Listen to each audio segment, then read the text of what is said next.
السلام علیکم زما ګران مینوالو ز فیضان ګلستان یو ځل بیا حاضر ما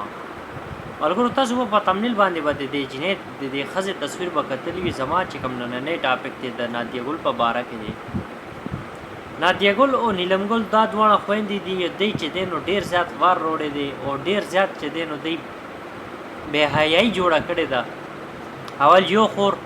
خپل میړه نه طلاق واغشتل نیلم ګل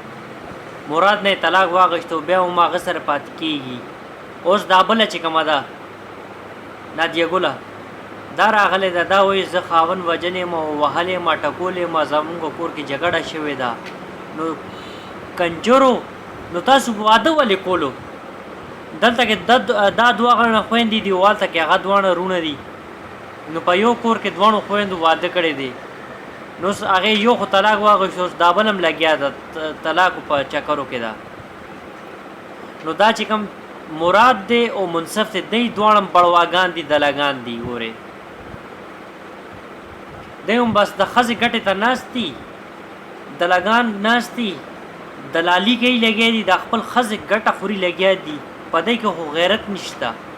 چې غیرت وینو دی سړیو نو دی خپل کار روزګار وکولو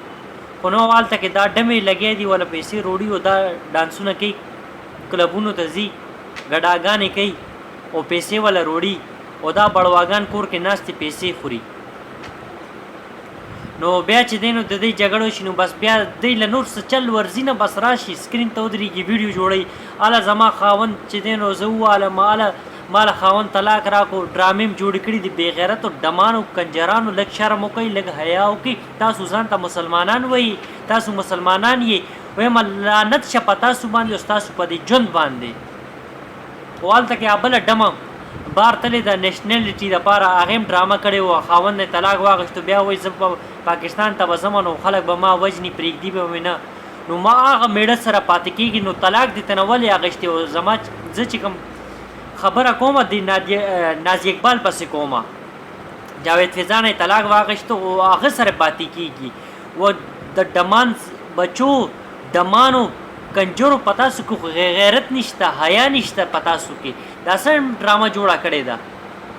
لکه شانته حیا او کې بے غیرتو تاسو ځان د مسلمانان وي د مسلمانانو نوم شرمولې دی ګوره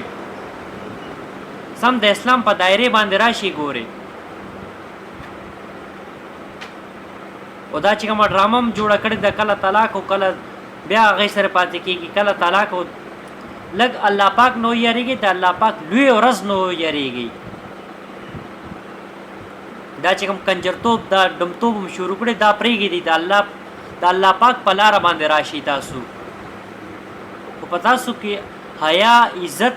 شته نه نو زکه تاسو دا کارونه کوي بس دا مې د نصیحت ته نادیه ګلې نیلم ګلې او نازی اقبال دې درو وانه کنجرو ته ډمانو ته او د دې مړونو ته زما دا پیغام دی سم د اسلام په دایره باندې راشي د اسلام په لار باندې چلیږي دا دمتوب دا کنجرتوب دا کونیتوب پریږي دی دینه سو جوړیږي نه الټا تاسو خپل ځان چې دینو سپکوي دا کنجرتوب پریږي دی بس ملګرو زما دی نادیه ګلې ته او نیلم ګلې ته او د نازی اقبال ته دا میسج چې ویډیو خو ښه شوی نو لایک کړئ والسلام